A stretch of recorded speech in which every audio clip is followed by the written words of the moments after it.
हमारे अगले caller line पर हैं कोलकाता से सुकुमार बेरा। जी पूछिए अपना सवाल।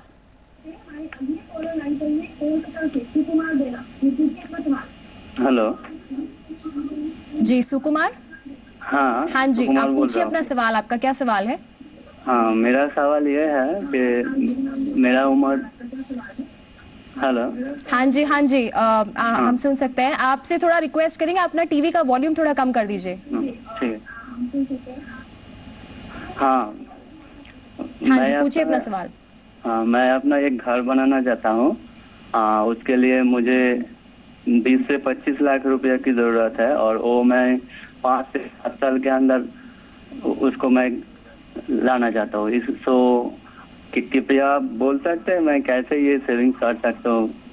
मेरा जी तो पोर्टफोलियो भी आप अगर आप बोल दीजिए तो बहुत अच्छा। हाँ जी, जैसा कि आपने इसमें मेंशन किया हुआ है कि आपकी इनकम है 22,000 और आपका टाइम हॉरिजॉन है 5 से 10 साल का। तो बेसिकली आपको प्रॉपर्टी में इन्वेस्ट करना चाहते हैं आप?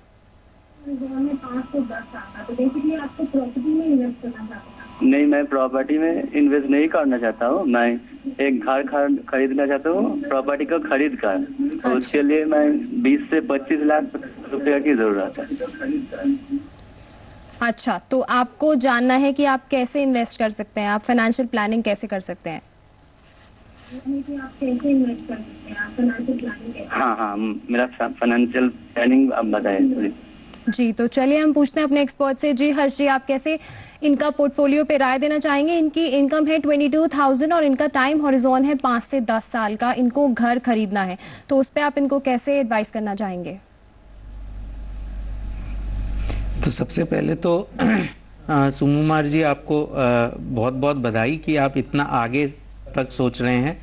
मेन चीज़ जो इन्होंने कही बहुत ही इम्पोर्टेंट कि ये इन्वेस्टमेंट नहीं है। खुद के घर अगर रहने के लिए ले रहे हैं तो उसे इन्वेस्टमेंट नहीं कहते। और ये चीज़ मेरे ख्याल से सुकुमार जी ने एकदम अच्छी तरीके से समझ ली है। आपको बहुत बधाई। अब अगर 6 साल बाद आपको लेना है तो अगर आज उसकी कीमत 20 लाख है तो उस घर की कीमत शायद 6 साल बाद 30 से 35 लाख होगी।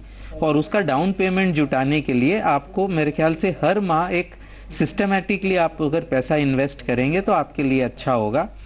5-6 साल में अज्यूमिंग कि आपका रिस्क प्रोफाइल ठीक ठाक है, एटलीस्ट मॉडरेट प्रोफाइल है, तो एक बैलेंस्ड फंड में अगर आप इन्वेस्ट करेंगे तो उससे आपको 5 या 6 साल के बाद रफली अगर 11 से 11.5% रिटर्न उस पर मिलता है तो अगर 14,000 रुपये आप हर मंथ बैलेंस्ड फंड में सेव करेंगे तो रफली 14 लाख रुपए हो जाएंगे।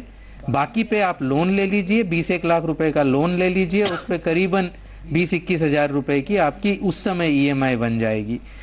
तो मेरे ख्याल से आप बैलेंस्ड फंड में अभी इन्वेस्ट करेंगे तो ये ठीक रहेगा।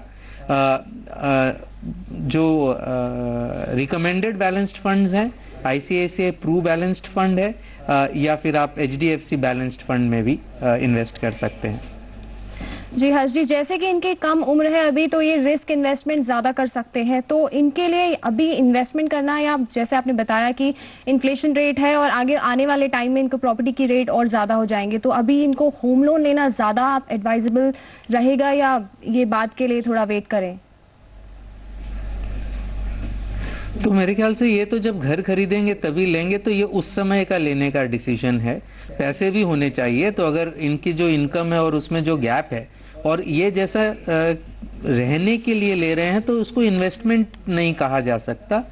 तो as far as investment is concern, चूंकि 5 और 6 साल का ही नज़रिया है इसलिए बैलेंस्ड फंड रिकमेंड किया गया है। इवन दो यंग है, अगर रिस्क प्रोफाइल अग्रेसिव भी है तो भी चूंकि नज़रिया 5 या 6 साल का है, न कि 10-15 साल का है, इसलिए बैलेंस्ड फंड रिकमेंड किया गया है। जी बिल्कुल। तो चलिए अभी रुकते हैं एक छोटे से ब्रेक के लिए। सवाल जवाब का सिलसिला चलता रहेगा। आप देखते रहिए मनी गुरु।